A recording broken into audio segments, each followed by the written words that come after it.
তোমার আমার অন্যায় অপরাধের গুনাহের কারণে রে বাবা ওই কবরের ভিতরে যে জাহান্নামের আগুন লাইগা রইছি,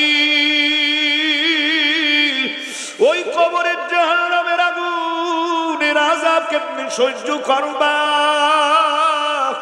এ যুবক হাতে পায়ে ধরে বলছি, ও মুরব্বী আব্বারা হাতে পায়ে ধরে অনুরোধ করে বলবো, পর্দার মা বোনেরা যারা মাইক থেকে বয়ান শুনতেছেন আজকে সাউন্ড সিস্টেমের মাধ্যমে, অনুরোধ করে বলবো, মা গুনার কাজ ছাড়ো, নেকির কাম ধরো, মা বাবার খেদমত করো, তাদেরকে খুশি করো। মা বাবাকে যদি খুশি করতে পারো, আমার নবী হাদিসের মধ্যে বলছে আল্লাহর আরশ খুশি হয়ে যাবে, আমার আল্লাহ খুশি হয়ে যাবে।